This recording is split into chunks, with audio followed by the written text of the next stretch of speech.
Hey y'all, welcome back to Babeinlibrary. It's your girl Lisa, and today we're going to talk about some dark romances.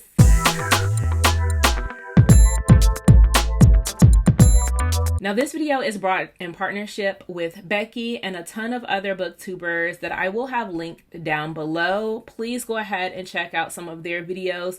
But know that this entire video and this video series that is done by a collection of people are all centered around the darkest books that we have ever read. So, be mindful of your triggers. Be mindful if you are not a dark romance reader, do not force yourself to read any of these books. If you are simply here for a cozy time on my channel, please know that I have plenty of videos for you. This one just simply may not be your jam because the things that I'm going to talk about in this video are dark, are twisted, may have taboo elements, may be forbidden, may question your morals. Understand that this is the purpose of the video, and I do not want anyone shaming anyone for what they read. Know that this is all fiction. Granted, you may see yourself in this story, and it may be just what you need, or it may be a little bit too much for you.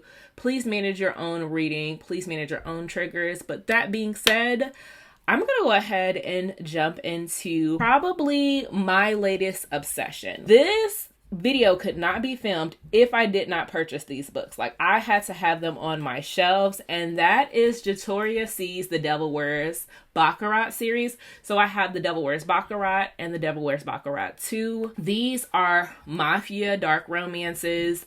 The first one is a little bit of cat and mouse. It is captor captive. It has definitely toucher and you die vibes. First one being The Devil Wears Bakarat.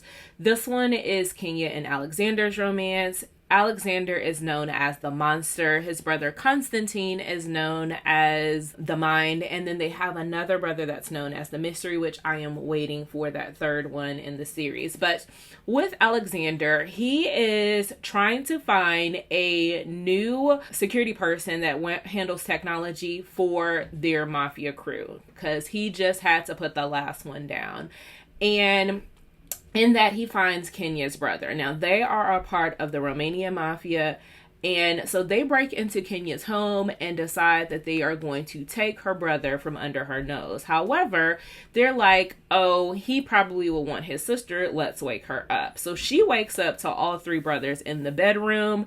And one thing I love about Kenya, she is not pulling any punches. She takes her Glock under her pillow and she points it right at Alexander. And that is the thing that gets him going. He's like, oh, snap. I think I just found my wife. And he's like, oh, we're taking her and she will live in my home.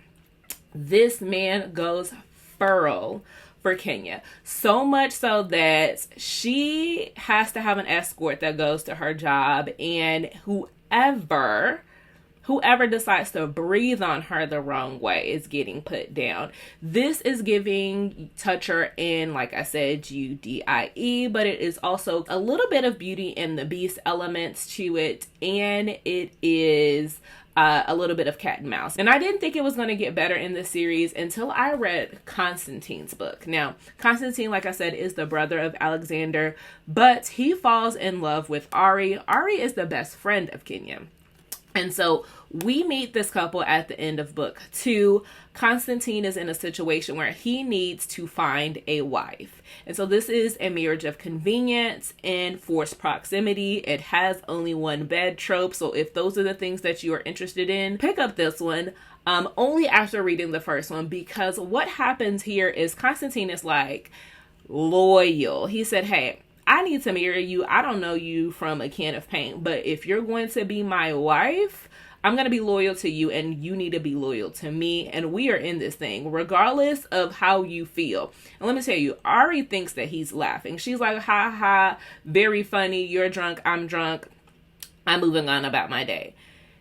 When I tell you that he's like, no, actually we are married and you don't know it. You signed your life over to the devil and the devil is me. So pack a bag, we're going to my home. And when I said, I don't care how you feel about it, really what the man said is either you're my wife or you're 6 feet in the grave. Those are your options. And just so you know that I'm serious about it, Let me prove it to you. Let me show you how close to the edge you're going to get. And then I'm going to bring you back from that and you're going to love me. There was a scene in here that I was like, all right, bathtub, just know. You're thinking, oh, cute, cute, cute, cute, cute. He has all of the love languages. He will flip the script on you real quick. And I also love that her crazy matches his crazy. So just like he decided, oh, let me take you to the brink, she's like, oh, I'm going to get my lick back. And when I get my lick back, you're not going to like it. And I'm going to make sure you understand, if I'm going to be your wife, you're going to understand that, baby, I rule the castle. And you may be the man out here, but I'm the queen. And this is a queen pin type of situation. They go hard against one another, but it's never as hard as that they go for one another. When I tell you, at the end of the day, once they finally realize we are locked in, there's nothing that's going to stand against them. Now, this next dark romance that I want to talk about is one that I thought I was going to take to the grave with me. Like, I never thought I would be talking about it on my channel, but here we are. I am going to be talking about something that is a little bit forbidden and or taboo, and that is going to be Lust by Drathi Annis. This one took me by surprise. This one is a age gap romance. I believe there is about 12 years between them, and they are adopted siblings. So do know if that is not your jam. I completely understand. This has biblical references. So this centers the book of Tobit. And so this is a situation where Sarah is a young girl. She is going to be a part of this debutante ball, and she cannot find a date. The reason for that is Sarah has kind of been sequestered into her home because every time she interacts with a young man, they end up severely injured, harmed, ill, and or 6 feet under. And so she is nervous because her family wants to present her. They want to get her out into her shell. They really want to get her out of the house. They want her to see, hey, there's more than life than being cooped up in the 4 walls. And she is really wanting to invest in, coming out as a young lady. However, she is very afraid that if she interacts with a guy, the same thing is going to be happening. And it has happened time and time again. It first stemmed with the first boy that she kissed. He kind of started to seize, and then he was in the hospital for days, and then he passed away. And so she's like, I don't have anybody that could go with me.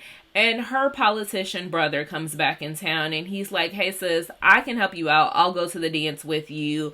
I will show everyone that it is okay, that everything is fine. And as we start to see them intermingle and we get to see, hey, something's really going on with her. Every guy she meets, with the exception of her brother, is succumbing. And how can we help get this curse removed from her? Now, it took me by surprise because I wasn't expecting some of the additional elements that you get towards the end, and the fact that you realize that there are some other forces at play, and those forces at play are putting things in motion for Sarah and ultimately her brother. And I was sitting back and I was like, okay, I might have to dive into this lore a little bit more. I might have to go figure out some things and come back and reassess this book. And again, I know that this may not be for everyone, because be mindful that this one has some dubious consent or non-consent. It also has somnophilia. So if those are hard lines for you, in addition to this being a step sibling romance, do not pick it up. I completely understand. Now, these ones that I had just been mentioning are probably a little bit lesser known, but one that I know for sure everyone is aware of is going to be this one right here. Jennifer Hartman's Still Beating. This one is for all of my emotional dark romance reader. Like, you want to read something that is going to rip you to shreds and then put all of the jagged pieces back together to try to make you feel whole. But coming out of this, you're like, damn, I'm in an emotional state. This is the one right here. This is Cora and Dean's romance. Cora is out at a bar one night and she doesn't have a way to get home. She doesn't know who else to call. So she calls her sister's fiance, which is Dean. Now, Dean and her aren't in necessarily the best of friends. Dean tries to stay away from her. She tries to stay away from him, but nobody has answered their phone, and Dean comes to pick her up, and it's like 2 or 3 in the morning. So one of the interesting things is that there is a serial killer that sees the two of them. And the serial killer's entire shtick is, I'm going to find 2 people, force them to be in a basement together so that they will ultimately start to depend on each other, rely, and fall in love with each other before I nix them. And so he does not know that Cora and Dean are not in any type of relationship. They don't have, other than their Dean going to marry her sister, but he captures both of them, puts them in the basement, and forces them to do some things that are not conducive of their current relationship. And they wind up escaping. And this is all about them coming back to society and have some semblance of a normal life, while also grappling what they've been through. Cora and Dean are forced to be around each other as Dean is planning to marry Cora's sister, and so he has to be around her family, and he has to be able to, they share mutual friends, and so it's one of those situations where everyone is trying to talk to them but walking on eggshell, because no one really knows what they've been through other than each other, and they are just wanting to pick up the pieces as though nothing happened. But Cora and Dean are still stuck in that basement mentality and really trying to figure out what this means for the both of them. And when I tell you that this emotionally wrecked me, but it hurt so good, and this is one that, like I said, is going to be on a number of people's dark romance or dark recommendations, just because Jennifer Hartman did something special with this. It took you to a place that you never thought you would go, and gives you that insight that you rarely get to see when it comes to the news stories similar to this. Now, I know I just referenced something that was very, very emotional. I'm going to go ahead and flip this on its head and give you a dark romance that is comedic. And I know you may be saying, Lisa, how is that possible? Look no further than the Necessary Evil series. This is by Ollie James. This is the second in the series, Psycho.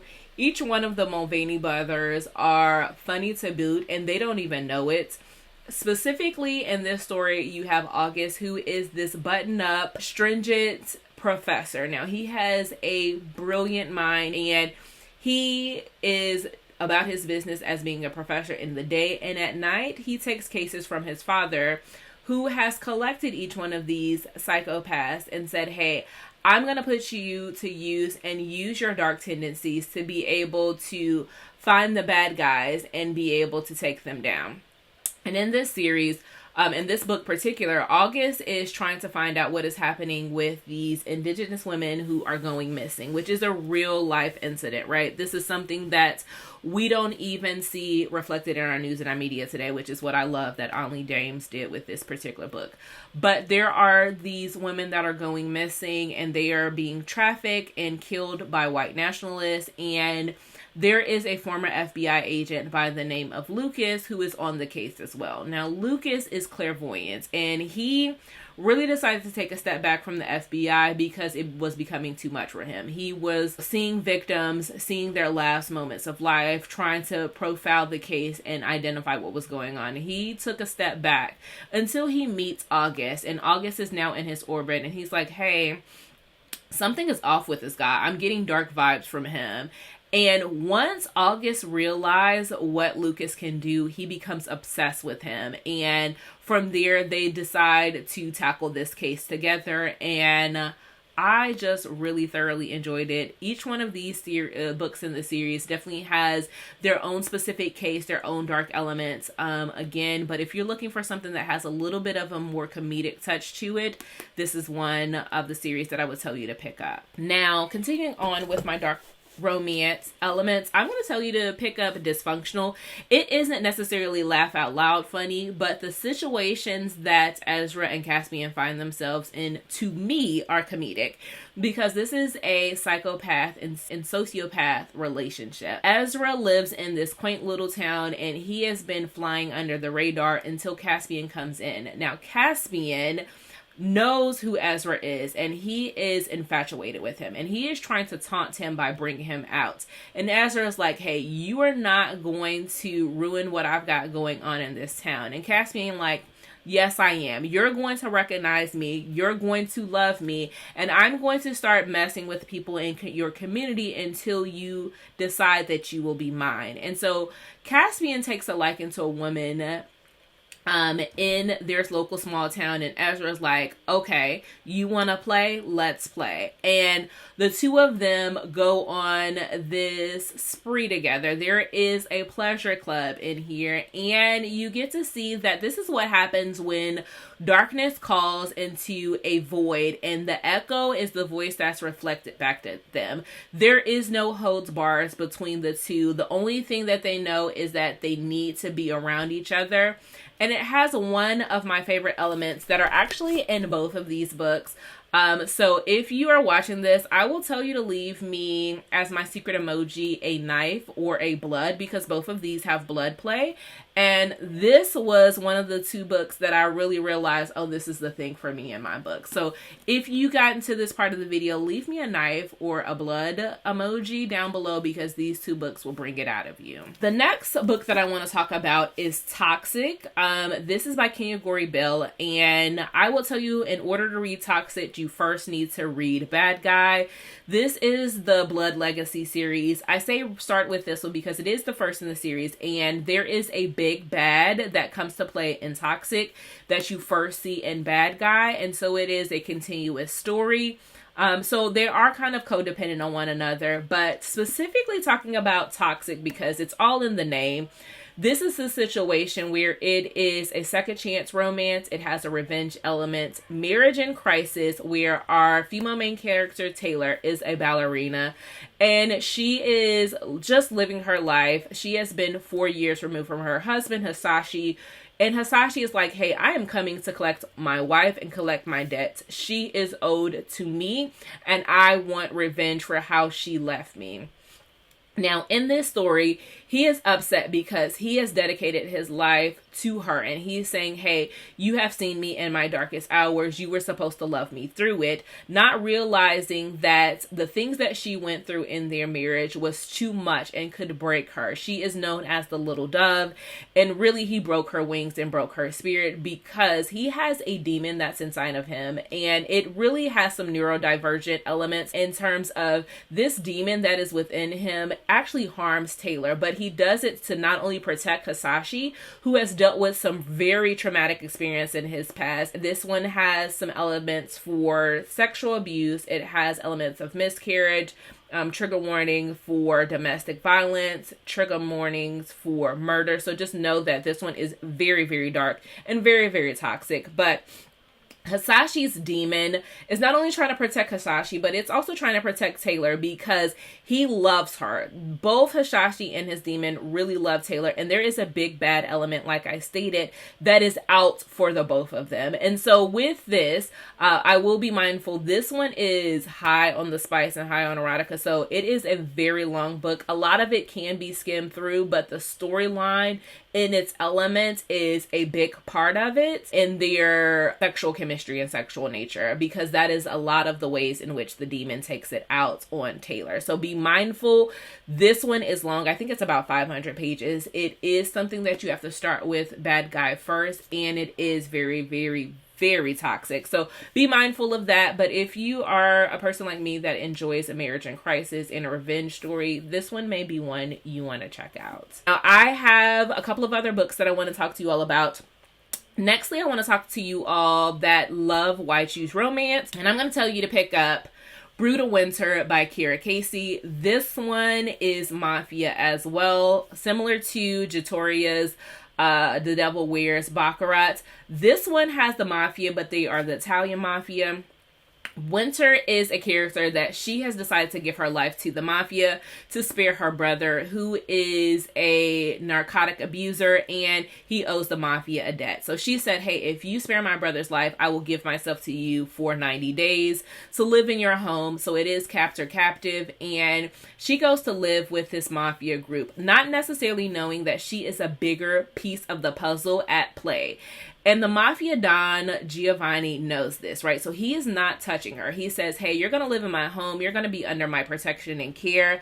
Actually, we're going to have my security, Enzo, watch over you. Enzo is going to make sure that no matter where you go, he will be with you.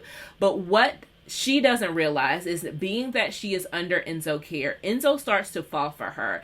And that is really problematic because the unhinged character Maximo, who is Giovanni's brother. Now, again, Giovanni is the Don, and Enzo is his brother. Enzo is unhinged, and he actually loves Enzo. And so the best way that he can both harm Winter and harm Enzo is by, you know, coming after the both of them. And so this has some dark elements in the fact that Enzo is unhinged, and he not only wants to break Enzo, but he wants to break Winter, and he does so in spectacular fashion. When I tell you, the things that you see are dark between the two of them, but he loves her in his own special way.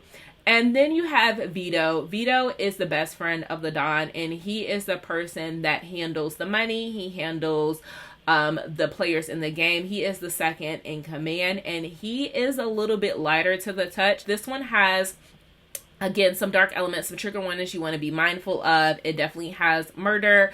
It has dubious consent. It has force, plan B. It has, like I said, captive romance. So be mindful that this one has a lot going on as well. But that is for you Wide Shoes readers that are looking for something dark and mafia related. And the last thing that I want to talk to you all about is Ruin, and that is by Taylor Rose, better known as Kenya Wright. This one is also a captive romance in the fact that it also has religious elements to it. Our female main character is working at a strip club. She is a con artist, and she is taking these men for their money until she runs across the wrong man, and she decides to pickpocket him, and he realizes that she is the one that does it, and he takes her back to his home. Now, he lives in an abandoned church, and that church is symbolic of some things that happened in his past.